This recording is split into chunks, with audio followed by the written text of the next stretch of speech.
Okay, we are live. Hello. Live. Hello. Tessa, are you Beautiful. you're coming in on your browser, you said? Yeah, I'll get on the browser in a second. Okay. So Tessa's gonna do a disappearing act and then reappear. Okay, attachment styles. Woo-hoo. I'm so excited to get into discussion on this one. So good. And just see if anybody's gonna come in with us and wait for Tessa to come back. Yeah. I'm playing with you. I have a guest star today. I love it. Still just Sarah. You're so funny. I was wondering if we would see attachment at play today, but yeah, she's pretty secure, so she we're is insecure. Yeah. Oh my gosh. So I took my test. And I've always known I've had anxious, but what I got was anxious, preoccupied. They go hand in hand. They're by the same name. Oh, they are. So it's basically the same thing. Yeah, just depending on the test or the theorist that you're using, they go by two different names, but it's the exact same. Okay. And that's what I figured for you. Well, it's so interesting because,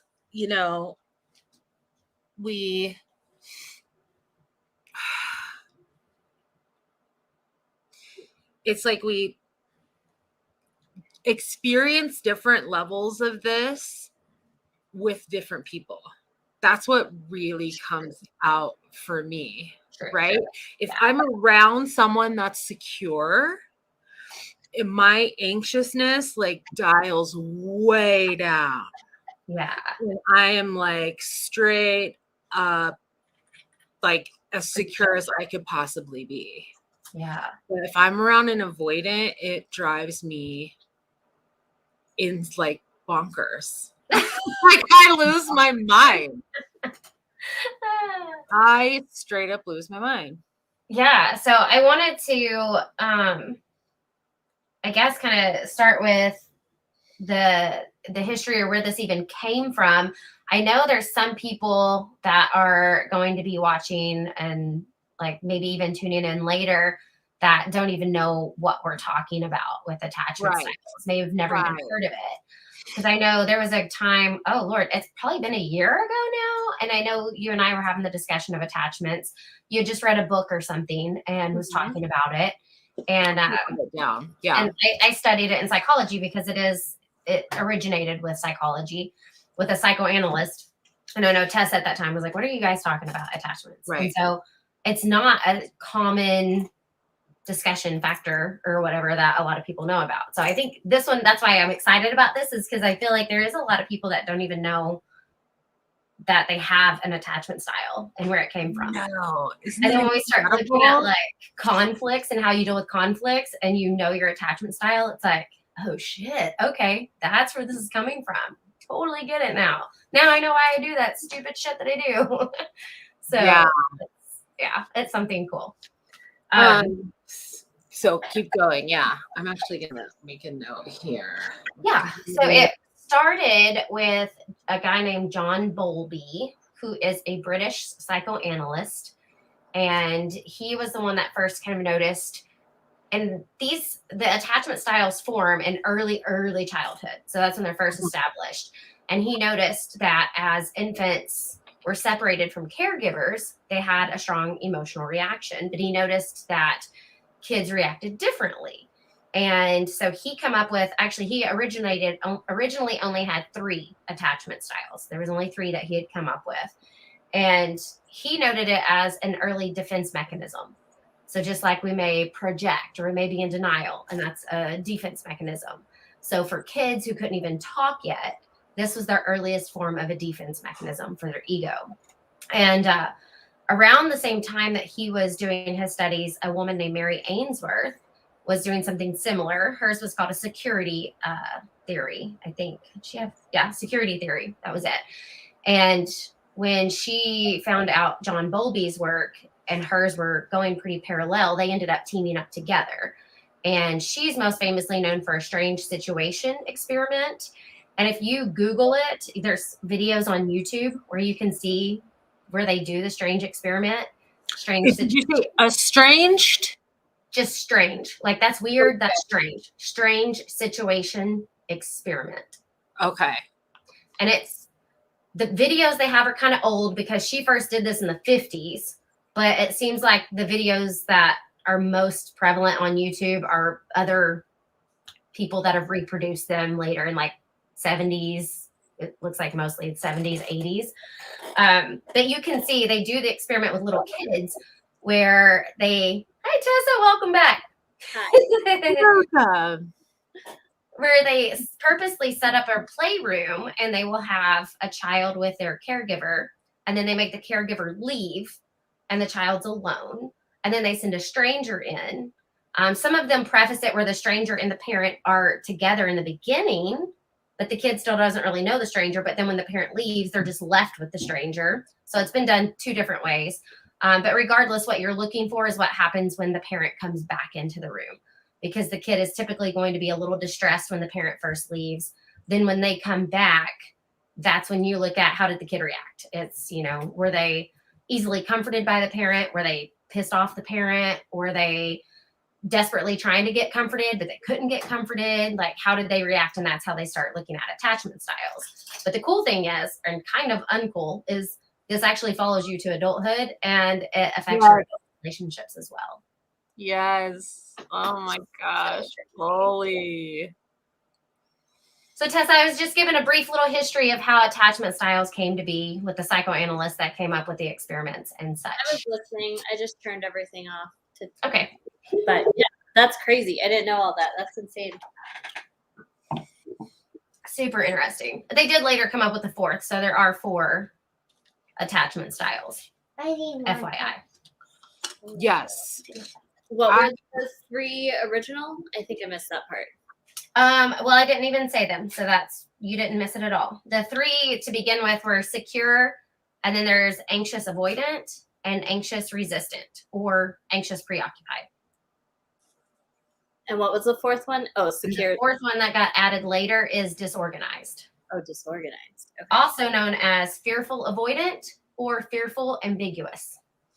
Okay, so to clarify, the anxious preoccupied is just, would it make sense to see them as anxious, avoidant, secure, and disorganized,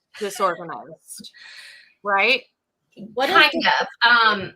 So the only problem with just naming like the resistant or preoccupied as the anxious is avoidant and disorganized also have the anxious factor. Totally. It just shows a difference. So instead of being external, like avoidant, the anxious is there. It's just internal. It's not external. Right. But it's easy to say resistant is the anxious one because it shows. You can really see it in that attachment. So why is that? Do you know why that word is used? Resistant? Anxious? I don't. Yes, I guess I would. If you look at why, I guess in the experiment, how they decide if that child is anxious resistant is when the parent comes back, the kid wants to be comforted. So they go to the parent, but when the parent picks them up, they punish them. It's like they try to push them away.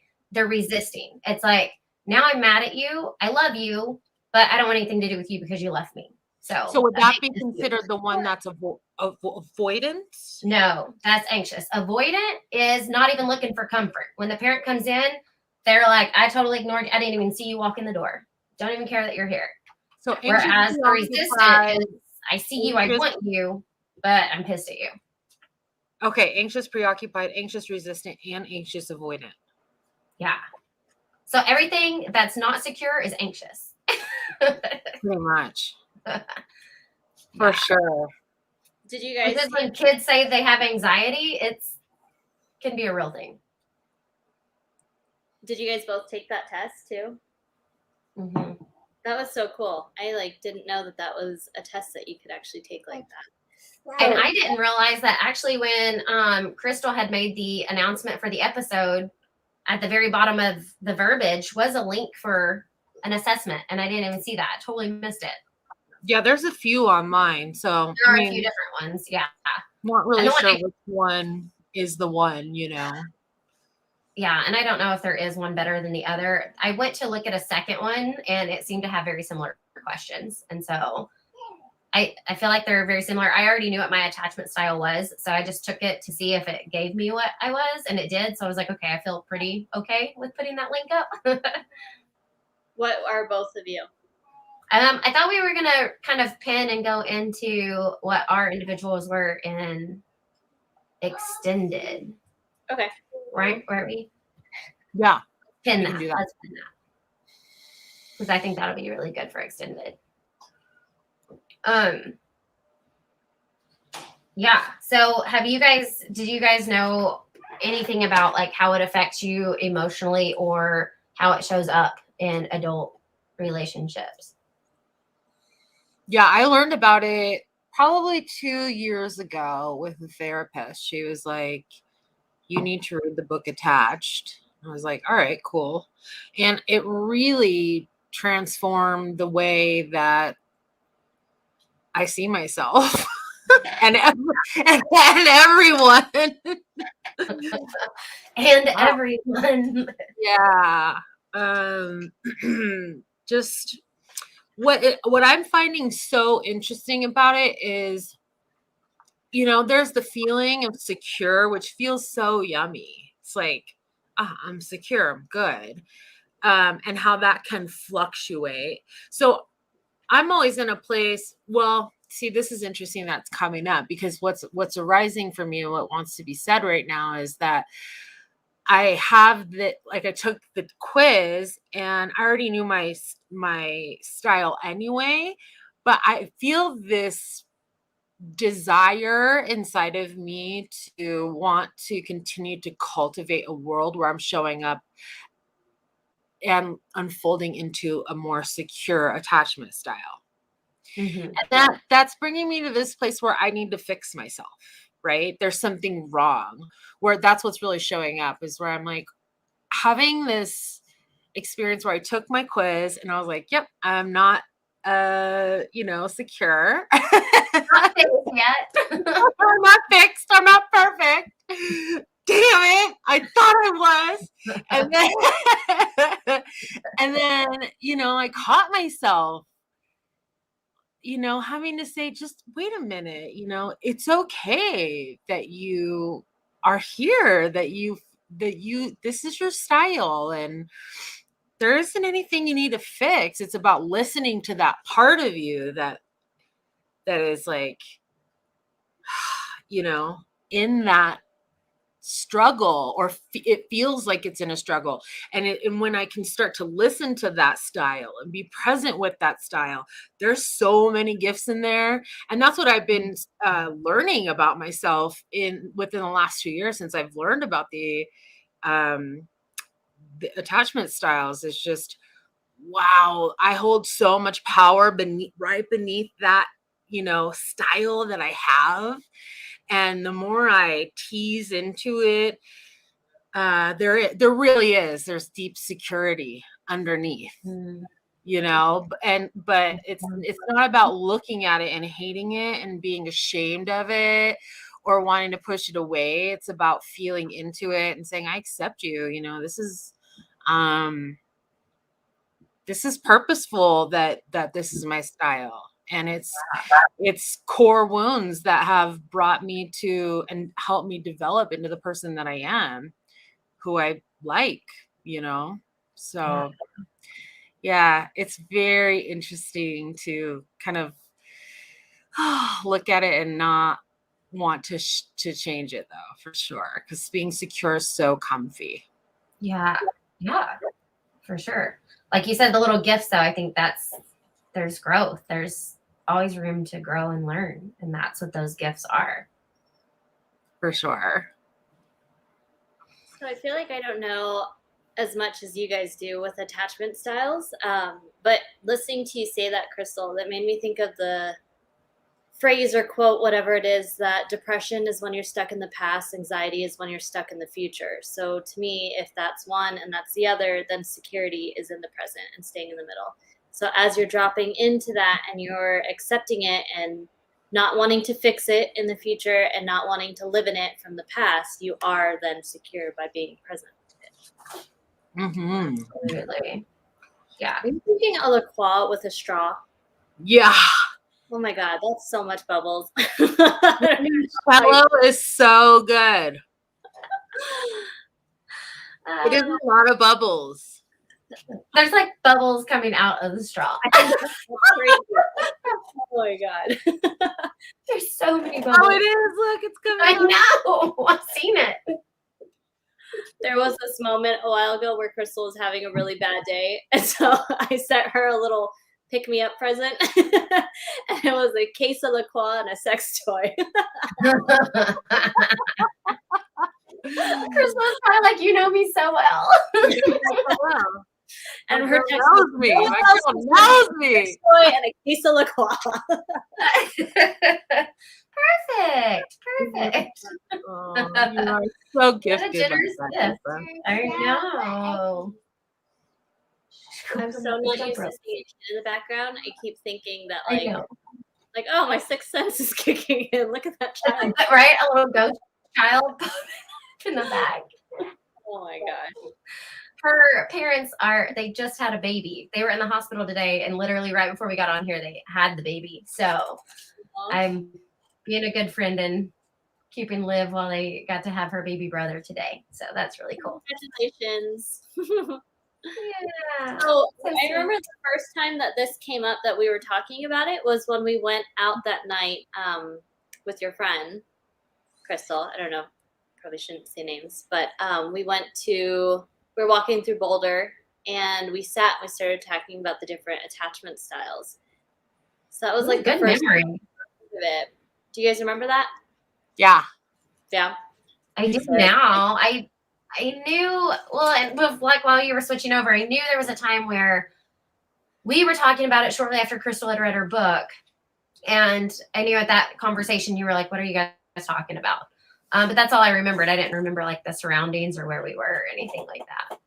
Good memory. Well, she also is psychology major, right? Is that right? Mm-hmm. Yeah. So coming up with that, like you were like, oh yeah, this is a thing that we learned about. And you're like, I just read this amazing book and it led to an incredible conversation. But yeah, it's crazy to see how much it does affect us in the future and how we still hold on to that. So I wonder what would happen. Like, how old were these kids when they did this experiment? You know, Most of them are about 18 months old.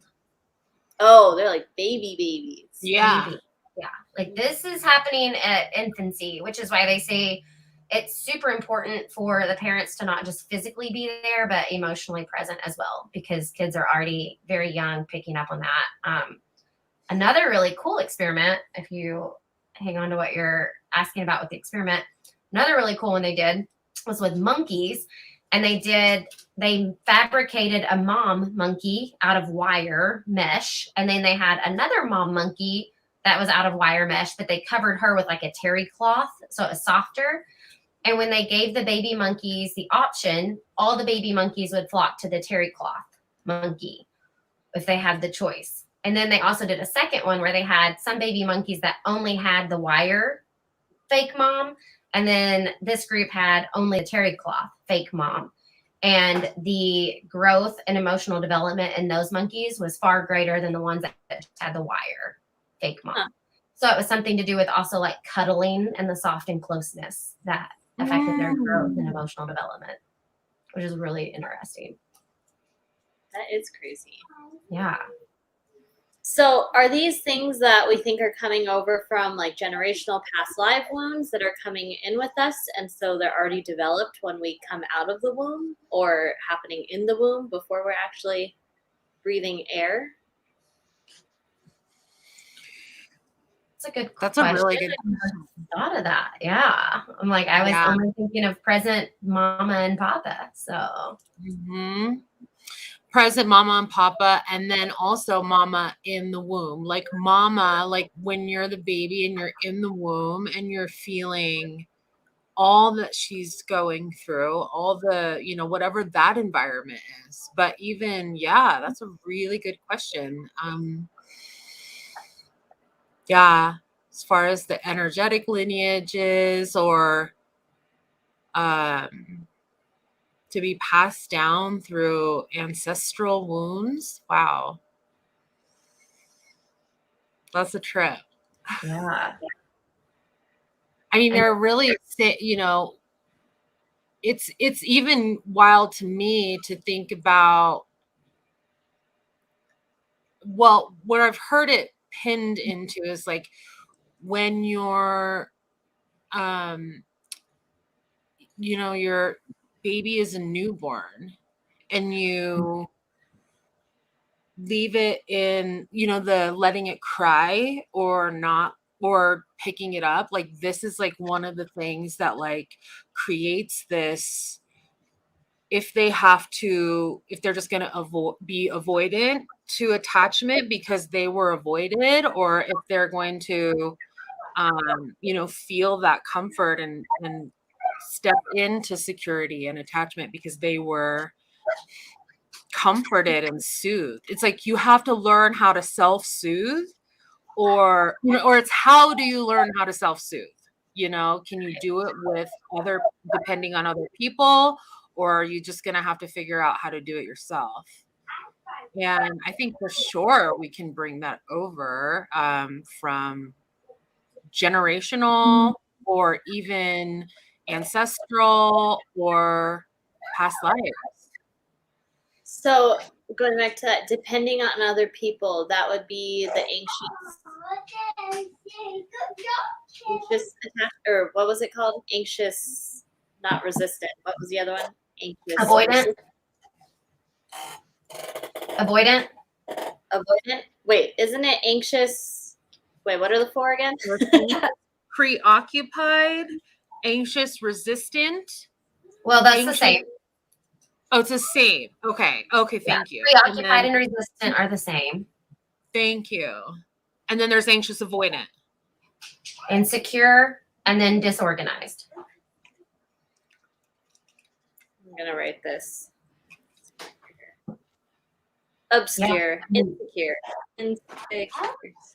So in what you guys have observed, or have you observed these things in people out in the world? And what does it make you feel? And what does it make you feel? Yes. So if you're looking at, it helps to look at kind of what are some of the behaviors that you're likely to see attached. When the experiment was done with kids, then you get some of the behaviors with kids. But if you're looking at adult behaviors, like secure, they show up in relationships really well connected, but autonomous. So it's like, I don't need to be around my partner all the time to feel connected to that person. Like, totally. He can do his own thing. I can do mine. We do stuff together. That doesn't bother us. We have honesty, intimacy. We can really tell each other everything, like deep. I felt supported by my partner. That's how it shows up. So they're just really healthy individuals. When conflict arises, they're usually the ones with a cool head that says, let's talk this out, or, okay, I'm curious. Why are you feeling this way? Like level-headed. So you're avoidant when conflict arises. They're going to be the ones to shut down emotionally. And you can almost see them just like, okay, I'm giving you the silent treatment. I'm not going to talk to you for a week. I leave the house. I completely try to avoid you. They want to be close to someone, but it's kind of difficult when conflict arises.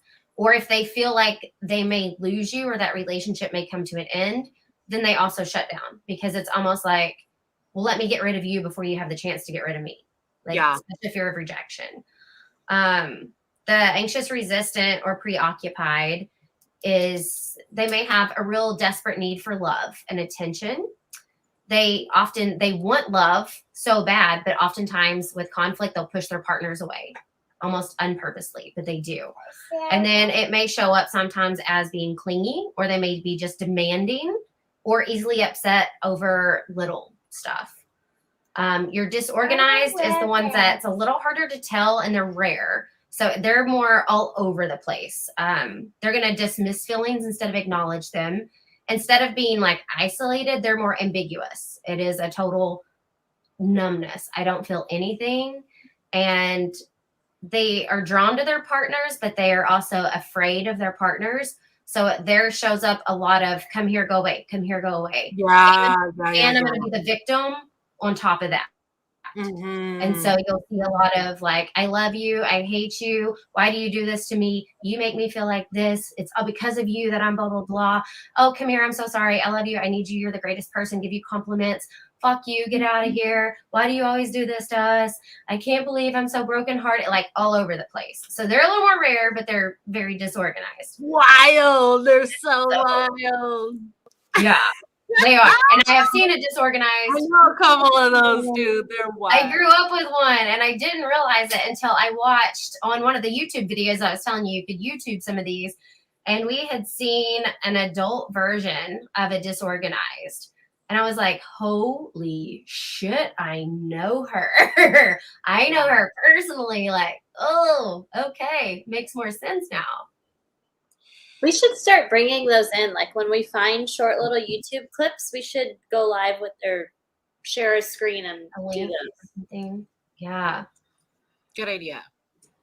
Yeah, I'd probably have to dig to find that one again because you don't hardly see, because it's the rare one. When you go on YouTube, it's really hard to find an actual video presentation of disorganized.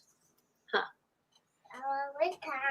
Okay, so anxious is needy. Well, I remember I think it was how the book broke it down, right? So it was anxious, avoidant, disorganized, and secure. And now we have new names, and I'm not going to get them right because I keep getting them mixed up. Totally fine. I know what you mean. One is the clingy one, the one that, the clingy one, right? Yep, can be clingy, but then also when conflict arises, can be aggressive. Okay. Interesting. And then avoidant is shuts down. Mm-hmm.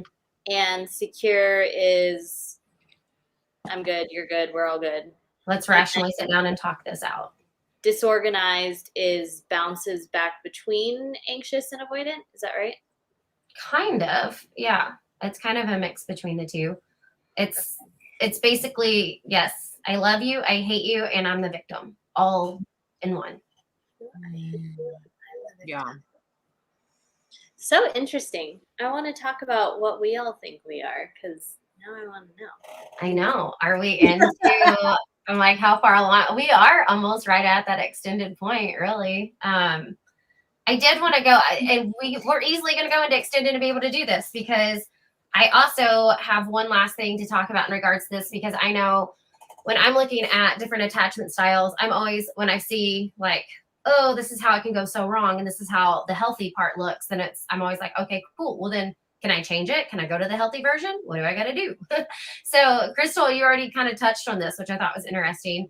How to transfer yourself or get yourself to a more secure attachment style, because that is ultimately the goal, to be able to stay in that zen and level-headed and be able to have conversations without like blowing steam or completely shutting down or being all over the place.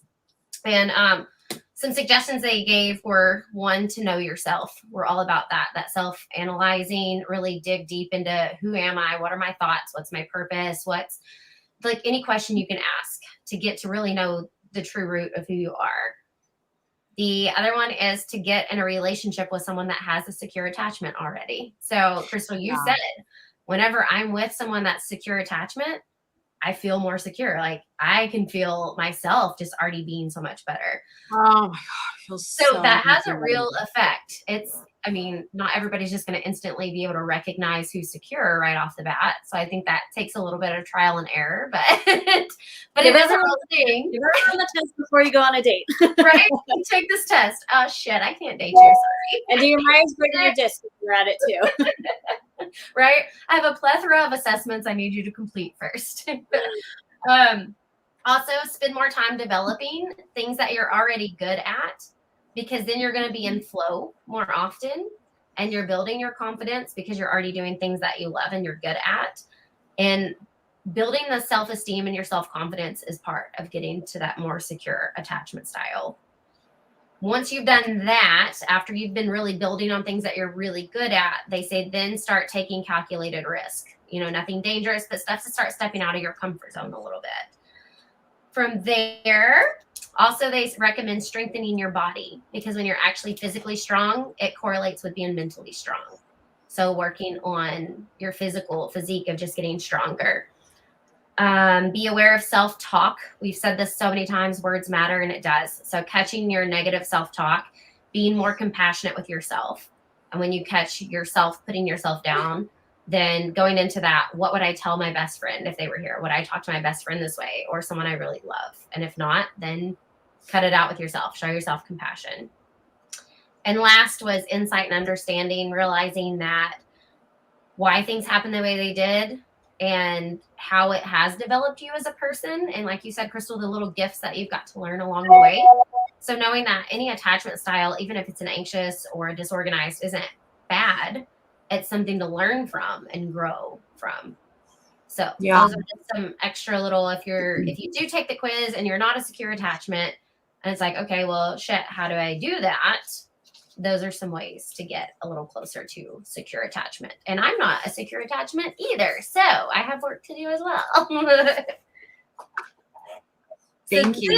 We can say we could transition very shortly now into our extended. Yay! Perfect. Yay. So this is where we would say goodbye to all you lovely folks, except for those that got on our kind of VIP, to where they can get into the extended version of the vlogcast. And this is where we meet in a separate room with them at this point. At which point you could bring some of you lovelies on and figure out what your attachment style is and dive a little deeper and figure out, even if it shows up one way, when conflict arises, like Sarah said, how else it could arise. And yeah, just getting to know yourself better is the whole point of this, right? Yeah, for sure. Mm-hmm. So yeah, we're at it. So Crystal actually already started off by telling us what hers was, but we didn't really dive into it. Right? Like you just said, when you took it, you were still anxious, resistant. And that's where you're like, okay, well, shit. Okay, still that one. No, they didn't give me. Oh, it's the same thing. Anxious, preoccupied, and anxious.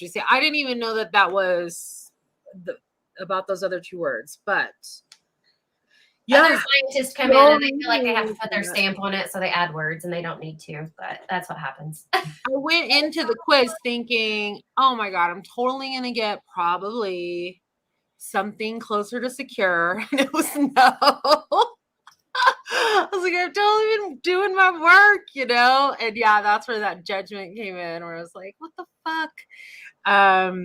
But I love all of those. Thank you, Sarah. Thank you just for doing such great, thorough research and giving us great, amazing, transformative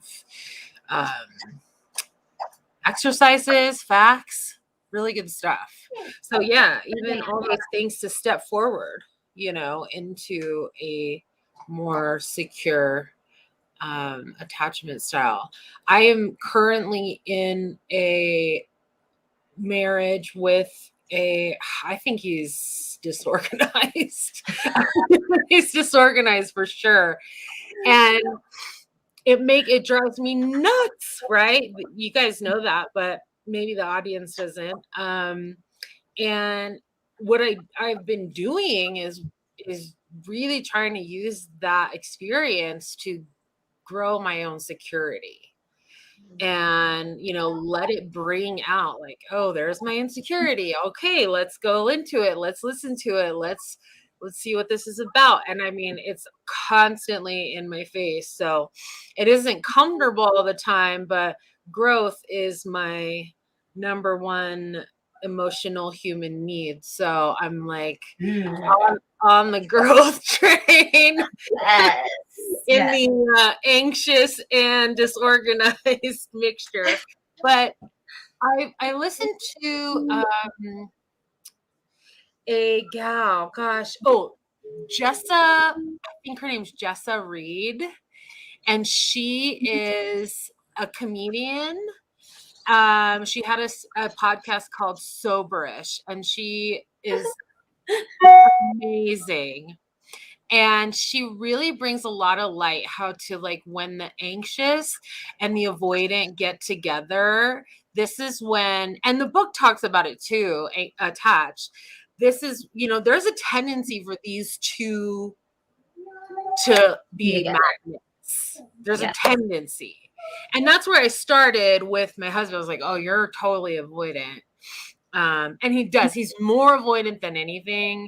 But the interesting part of avoidant is, we go to the anxious avoidant part, is that they're so avoidant because they have such deep anxiety. Deep fucking anxiety that they can't even like it's so hard to be with that anxiety that they just have to avoid everything. So that's where I saw like him at first. And that's what I was anxious. And the more anxious I got, what I would see is the more avoidant he would become, or the more avoidant he would become, the more anxious I got. So it was a really funny dance. I mean, it was insane. Yeah. It was not like we weren't laughing. Not funny. I feel like not funny at the time. Not funny.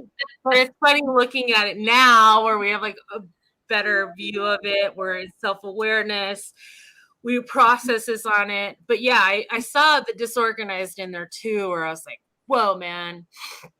But that, I think it does. It's disorganized holds something, like it just holds a little bit of both for sure, more than any of the other ones. And the two things that I was actually thinking about, I was thinking about today because we're getting on, but the one thing about anxious attachment that arises for me, I wrote it down here. What is it called? Oh yeah.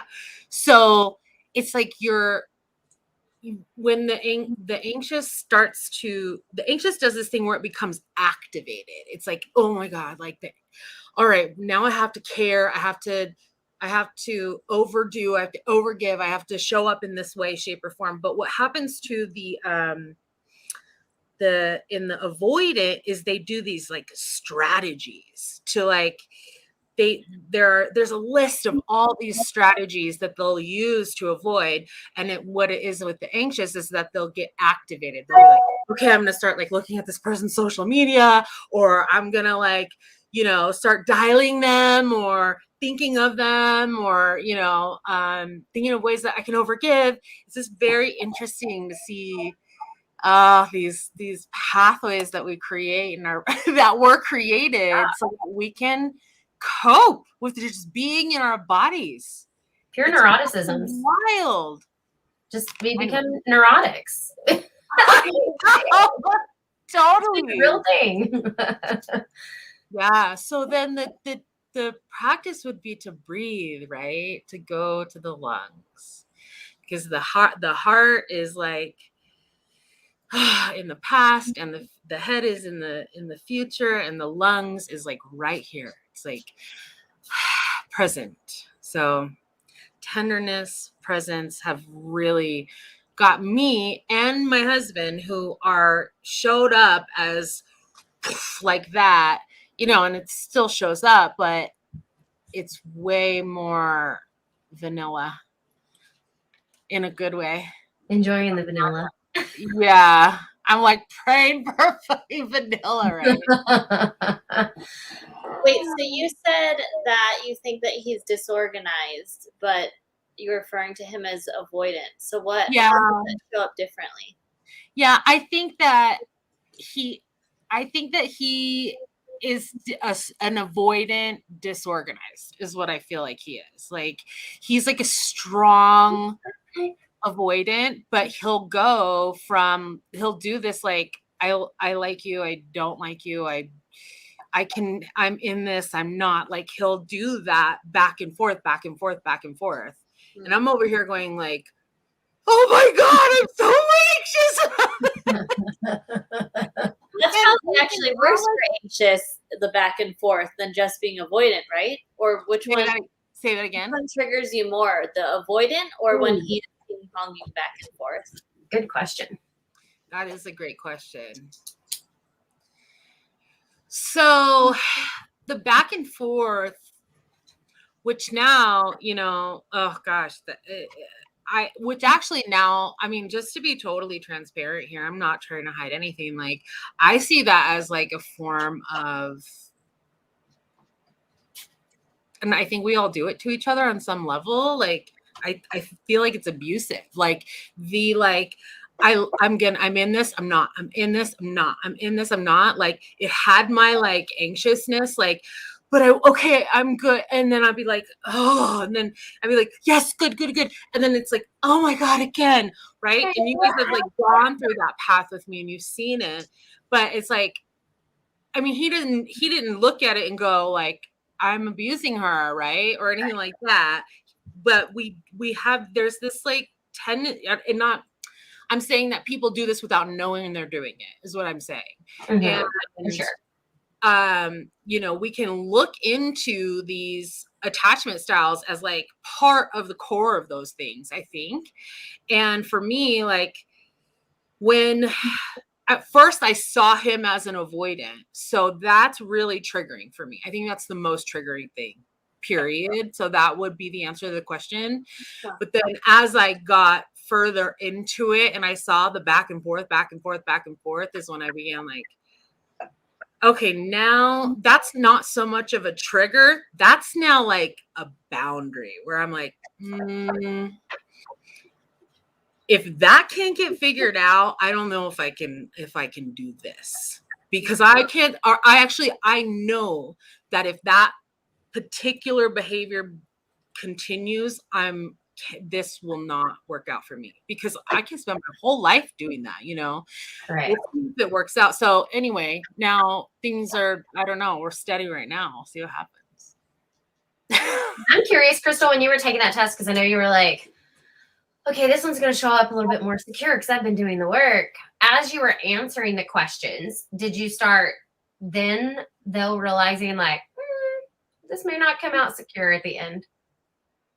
No, that's so surprising. As I was answering questions, I knew. I was like, as I answered a question, I was like, oh, yep, that's fucking me up. Yep, that's going to fuck up my score. Like, I'm still totally what I thought it was as I answered the questions. So I was wondering if you had the same reaction, but no. Yeah, I kind of was thinking so I'm like really in it, right? Because I couldn't even see the questions.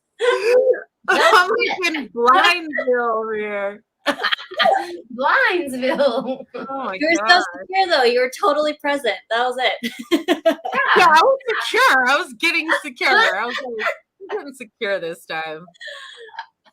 Oh my gosh. Okay, so what did y'all get? Tessa, you want to go first? So I got secure, which I feel like is true now. Mm-hmm. I also have a hard time believing that any 18-month-old is secure. So I feel like it has to be one of the other three. So I don't know if that's true. No, if you watch the experiments, you'll see there's plenty of 18-month-olds that are secure according to their criteria. Well, as you were going through explaining all of it, I was like, fuck, I'm totally disorganized. Like, I remember, like, being a kid and having wild temper tantrums. And I remember being a kid, like, fuck you, don't talk to me. So I don't really know, actually. It can change over time. So if you're doing self-work and you're doing a lot of the stuff to try to improve yourself and do the growth and do the self-analyzing, because we know not every adult does that. Like, our community is our community because that's our type of people and they do that work. But there's plenty of people that show up at a 9 to 5, go home, watch TV, go to bed, and repeat. Like, they're not doing self-work. So if you're not, then you're stuck with the same attachment style you had as a baby. If you're doing the self-work, you can change it. It's not easy. And even doing self-work, you can still stay stuck in an attachment for a while, but it can change. So it's possible you had a different one as a baby. Yeah. Well, I guess that's what I was trying to figure out, is which one I defaulted to as a kid. Because I feel very secure now in my relationship. My husband is solid. And I would say Nathan's a secure attachment as well. And so maybe that helps as well. He's avoidant for sure. So his like natural tendency is avoidant. Okay. So like when we're about to hit 11 years, and that took like, no, don't put up the wall. We're going to get through this. So that was a lot of years of moving through that. But yeah, so now I feel like we're in a very secure relationship, which feels fantastic. But I still don't know what I responded like as a kid, because I feel like it could go both ways. I think it's interesting because the most insecure relationship I have in my life right now is definitely with my sister. And so as I think about that as a childhood, I'm like, okay, my sister was definitely avoidant. If any conflict arose, she's out of there. And I'm like, if any conflict arises, I'm like, okay, let's just dig right in and get it out of the way. So I'm like, is that actually showing up as anxious? Because I think one of my strengths since being a kid is I've very rarely put myself as a victim. I've tried to be really conscious of that because my mom always made everyone else the victim. Mm-hmm. So I said that, I was like, oh shit, now I don't know. There you go. Dive into life. So it's the difference between what I feel like the difference between secure and then the anxious, resistant, or preoccupied is assertive versus aggressive during conflict. That's the difference. With my family, it's definitely aggression. Definitely. Yeah. When my ego, So when my ego comes into play, it's definitely aggression. So aggression is, which one? Anxious? Is the preoccupied or resistant? Preoccupied, which brings a good question up too, because I do feel like what you're receiving, or kind of what you're perceiving as what you're receiving from someone else, is going to affect how you retaliate, how you respond. So just like when Crystal's with someone that's a secure attachment, she responds securely. But if they're not, then she goes instantly to her anxious, resistant. So it may be if you're in a relationship or you're talking to someone you feel secure with, you're going to be show up as a secure attachment. But if you're not feeling secure in that relationship, you show up in a different type. So I really feel like you could show up to family a different way than your partner if it's a different relationship that you have. Yeah, to me, that makes sense. There's not science that I've read that backs that it can change based on the relationship that you have with someone. But I totally feel like that could be a thing. I think it does say that in the book attached. Does it? Okay. Yeah. I haven't personally read it, so I don't want to say that that's for sure, but to me, I feel like that could be a thing. There was education around it, and for sure, like I have felt it in my bones. I mean, I feel like, even with y'all, I'm secure with you guys. So if there's, conflict, I'll respond in a much more secure way than how I will in my anxious.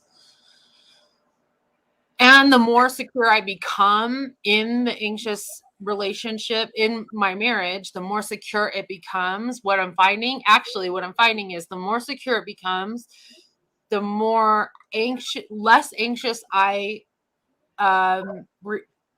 communicate, and the less avoidant he communicates. Mm-hmm. So yeah, it's something shiftable, and it's different. That's why I thank you earlier, Tessa, bringing up the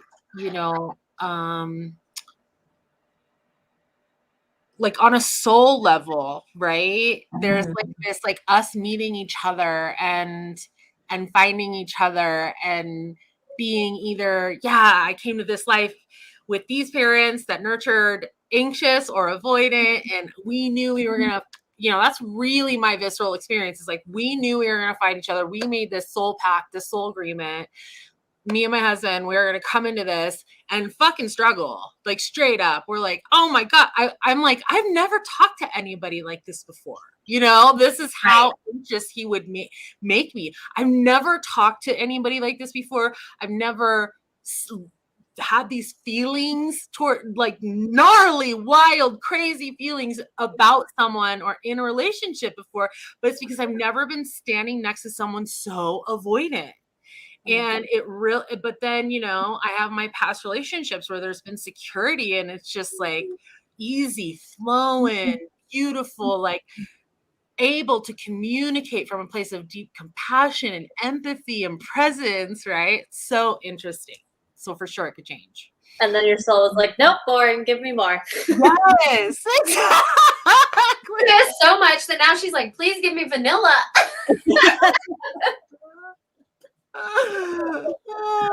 Sarah, what was yours? So mine is actually anxious avoidant is my attachment style, which I knew, and it has been since I was younger. So that didn't surprise me. Like I said, when I was going through the questions, I knew that. I see that play out in my relationships all the time. And I am with an anxious attachment now. So they do pull together for some reason. It's like a magnetic pull. But it's odd because my first husband was avoidant as well. So we were both avoidant. And so it's very how do you talk about that?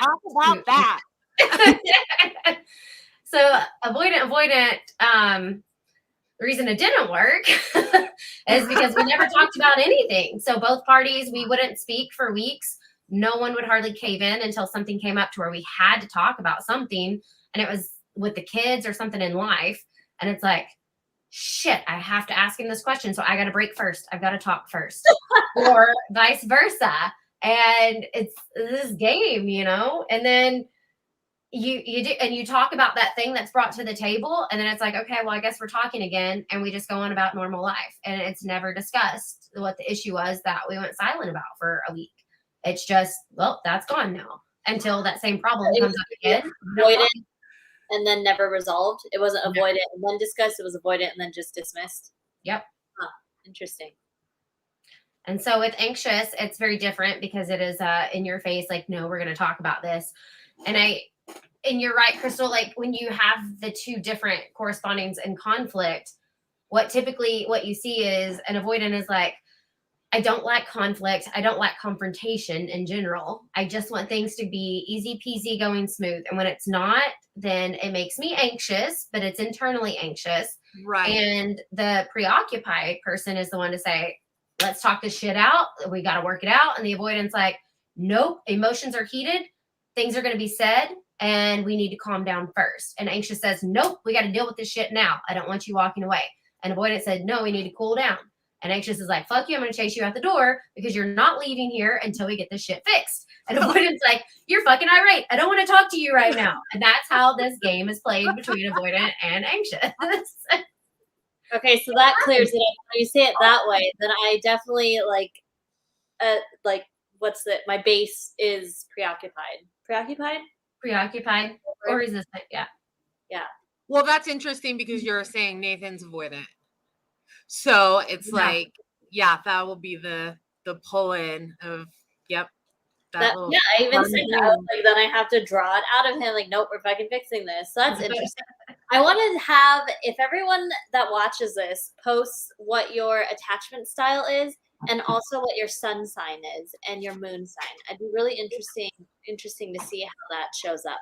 Because I feel like the preoccupied is very Aries, like it's very Ram, like, nope, we're going to dive right into this head first. We're not going to leave it alone. Whereas, I don't know, maybe the Capricorn is the one that's like, I got to think my shit through. Don't come at me right now. Yep. I have other shit too. Interesting. Yeah. Huh. And I was curious. So do you guys feel like, knowing your attachment style, can you see where that rooted from childhood? Or do you feel like, I don't understand, there's a disconnect? 100 million%. I do too, 100 million. I like that number. There's a disconnect for me. I don't see it. Do you not see the connection between the secure that you got on your test or the preoccupied? The anxious. The preoccupied. But I don't think I was a secure kid. I definitely wasn't a secure kid. So Well, and it depends on maybe what you're trying to think of as a secure kid. So there, as the infant, to be noted as a secure attachment as an infant, the criteria was when you're in the playroom with your parent, you're playing and you're fine, and the parent leaves. There's a stranger in the room too. Your parent and a stranger. Parent leaves. You get a little distraught. But when parent comes in, they're able to comfort and console you, and you're fine again, and you're ready to play with your parent. That's secure. So maybe I was a secure kid, but I think both of my parents were both anxious. Possibly one might be disorganized. So I'm really curious to see that video. So I wonder if that became more of a learned style, because I definitely have my dad's temper. And so that might have been something that I adapted to later on, like, oh, no, I should get angry. Let's get angry when my ego is feeling threatened. So that's interesting too. Yeah. Definitely more digging to be done for sure. Yeah. Interesting. Yeah. And the story is we're all fucked up and we're all perfect. For sure. We're all hot messes. Perfect hot messes. Bananas is what we are. Neurotics, like I said. I was thinking when I was in the shower today, because I'm like thinking to prep for this call tonight or whatever. And did you see Crystal, she was thinking of us in the shower. I was thinking of you girls in the shower today. It was before my ghost child arrived. And I remember vividly this time. So I was thinking of this connection of the root of the avoidance and like one situation that popped up that I was like, well, fuck yeah, no wonder. I remember specifically a time when I was at a babysitter and my mom picked me up that morning. So I had stayed the night. I think maybe, I don't know, just one night. I don't know if it was multiple nights or one night, but she picked me up from the babysitter, and she had her friend with her that I guess went out with her the night before. And we were going to pick up her friend's daughter from her babysitter. And I was in the back seat, and I just remember her friend coming back to the car, and she was like crying and hysterical. And my mom's like, what? And she's like, she won't give her to me. And my mom was like, what do you mean she won't give her to you? She's like, she's not giving me my kid. And she's like, she's not giving you, how can she not give you your kid? And she said she didn't know when I was going to show back up to pick her up. So she's keeping her. So she had left her there for days.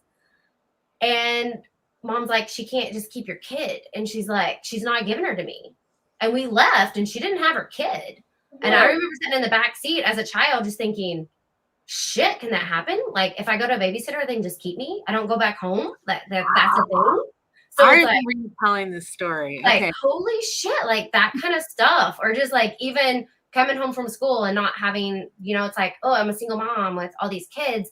I don't have time to talk to you about every little thing. I'm trying to cook dinner. I'm doing laundry. I got to go to work. And it's just like, go. I don't have time. And as busy parents, it's so easy to default to that. And I've done that with my own kids, to be like, okay, in a minute, I'm trying to cook right now. And something as easy as that dismissive can start building up that avoidant, where it's like, oh, well, what I have to say is not important. It doesn't matter. So I'm just going to shut up. I don't need to say anything. And that's such a little thing. So it doesn't have to be a dramatic event like the one I was talking about, just something little as that. But if it's enough of that building up, it's enough for kids to be like, okay, so what I have to say doesn't matter. And that's when they become avoidant. Or that fear of rejection is so strong, where it's like, are you going to make fun of me? Are you going to ridicule me? Are you going to reject me? I'm just not going to say anything, and I'm going to avoid it altogether because I'm secure as long as I don't get rejection. Mm-hmm. Oh, so easy. I'm wondering too, Tessa, and you doing that quiz now,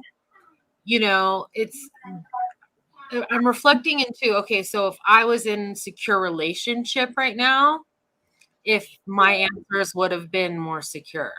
But then when I go to those places of like, those relationships where they're not secure relationships, it would reveal something else. So that's so interesting, because we should be, I don't know what we should be, but the bottom line is like looking at it from each relationship is an interesting way of seeing it.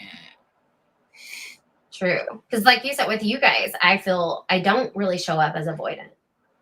Like we talk stuff through. I am able to confide in you guys. It's not anything that I have to just shut down emotionally. I've never done that with you guys.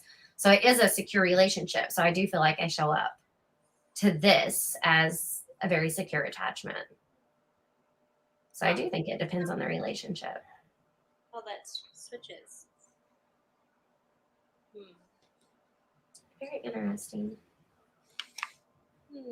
But it has a lot to do with your conflict style. So I think it is important for people to know their attachment style, just because that's where it shows up the most, is how you deal with conflict. And when you're in a relationship, and if you find that tug of war, because a lot of times the avoidant is with the anxious, then if you feel that tug of war, it's like, oh shit, okay, this is why this is happening. Who is who, and what does each person need? Because they do, like the anxious resistant needs things from their partner, just like the avoidant needs things from their partner in order for them to both feel secure. So it's important to start identifying, okay, what do you need? Let me give that to you.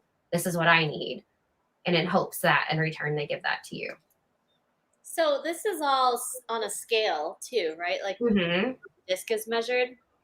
So I wonder if that's what it is. Like I'm secure with the anxious tendency or towards that. Nathan is secure with the avoidant tendency. Because it doesn't show up very often, but there's those times that we've drank in the past and it's like it's always when alcohol's involved. Totally. I remember the last time, gosh, we got in a fight when I was in Poudre. So I think that was our last like legit fight, was probably 6 or 7 years ago. He left and tried to go the other way, and I came after him and I kicked down the fence. And then we were like, oh, we just broke the fence. The aggression was so much. You're like, oh shit. I know, we were like, oh my God, Molly was with us. We were like, shit, what are we doing? We should go. Yikes. Have you guys been following the Gabby Petito stuff all over Facebook? Golly, how are y'all missing that? Okay. I heard that name. It is all over the place. So she I know like something happened, but I don't know what exactly. She is a 22-year-old. Her and her, they were engaged. They decided to call the engagement off, just be boyfriend, girlfriend. Again, I guess while they worked some stuff out. Took this long, like few months trip in her van, hitting different national parks across the U.S. So they started at one of her family members up in New York, and they got to the West Coast. So they were in Colorado and Utah, Wyoming, and they're hitting up different national parks. And the guy showed back up September 1st to where they live, actually in Florida, in her van without her. And her family has been going crazy, like wondering where she's at, because they hadn't heard from her. And she usually calls and texts the mom frequently throughout the whole trip she did. And then they stopped and he come back alone. And so her family's been obviously like, well, where is she? And he refused to talk, and he got an attorney. Him and his family refused to tell anyone anything. And so then there was this big like manhunt trying to find this girl. And the police ended up having a body cam back on August 12th. They pulled the couple over in Utah because he was driving erratically. And when the cop shows up, she's like bawling. And so then the cop pulls her out and separates her and asks what's going on. And she's like, we're just having like a little tiff, like a normal couple. I've got OCD and sometimes I can get on his nerves. And she's crying and she's like, it's just little stuff. And so then they talk to him and he's like really calm.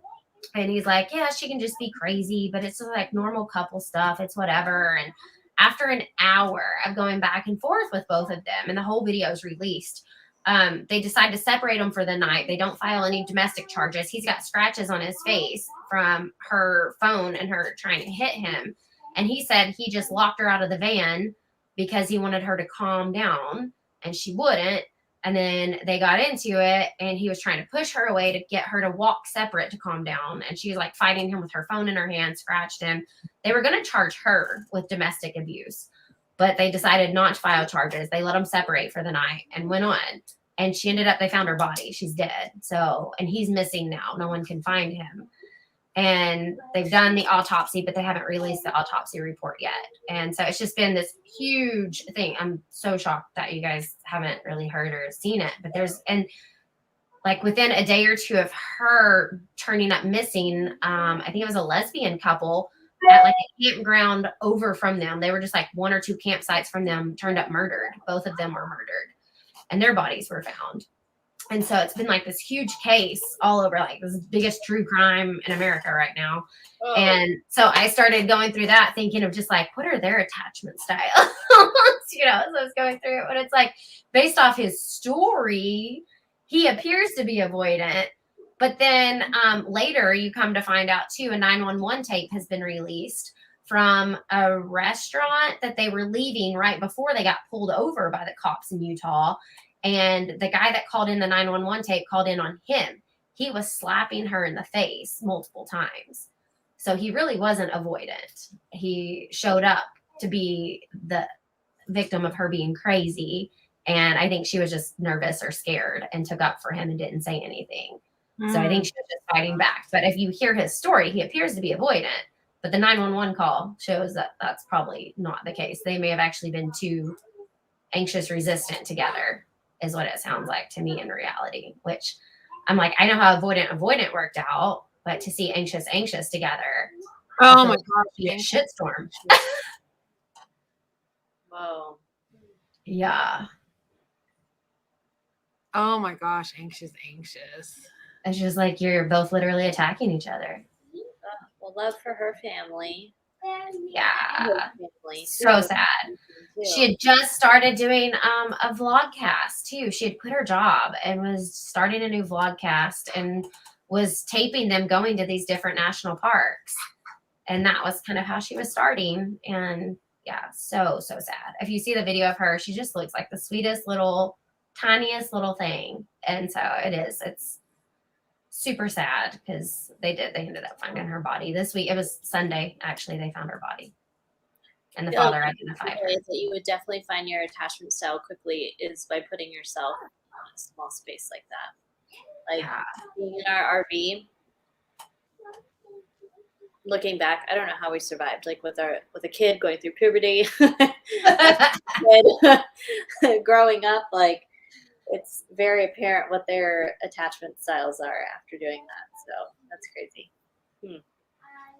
Yeah. And they were in, it was a like white van. So they just had like their stuff in the back and their passenger seats. And then they would stop and like pop up a tent and camp.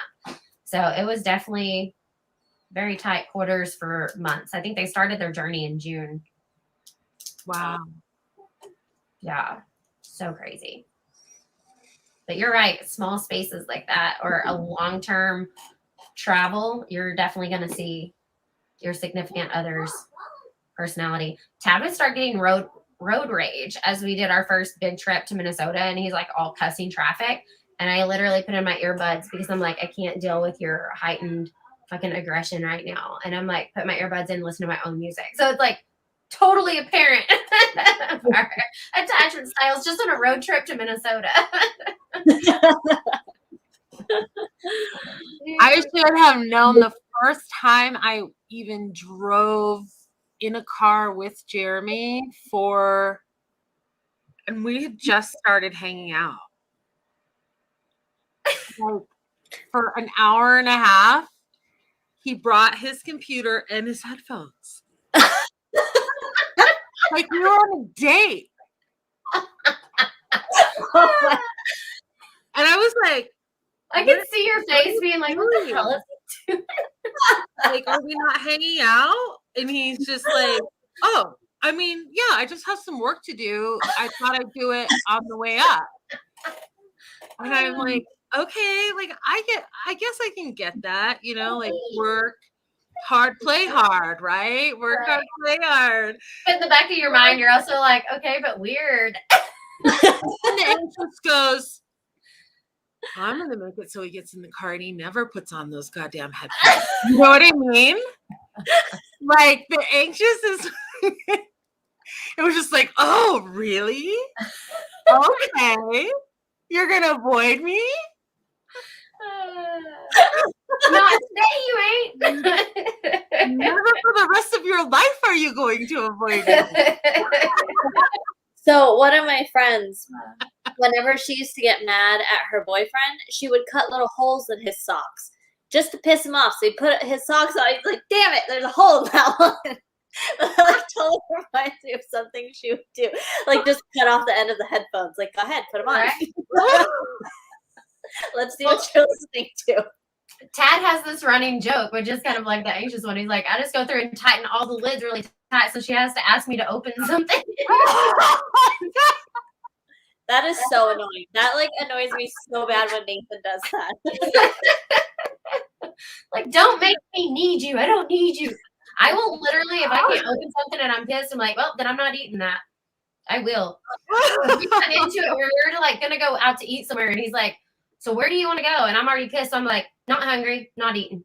Like, that's off the board now. Fuck you. I'm going home. I don't want to eat.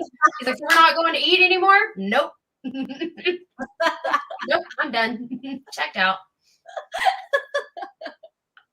We're ridiculous. I'm so ridiculous. So as I'm going through some of these things, I'm like, I know what I got to work on. I know. And now it's almost hysterical. We know each other. We know how we're going to react.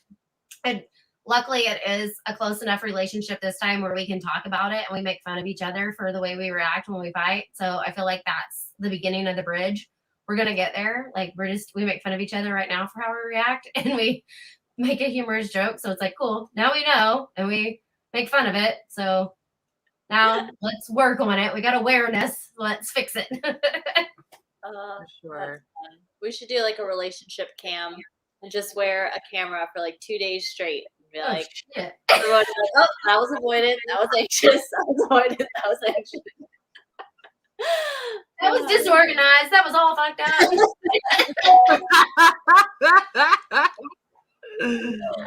Oh my god. All right, we are definitely at time. Oh, show. This was a good one, though. This was so fun. And yeah, I've made notes. Still interact. We go back through the comments, so please still post comments, share, like, blasey, because we definitely want to still interact with you. So thank you for your time, and bye. She says yes. Yes. Love you guys.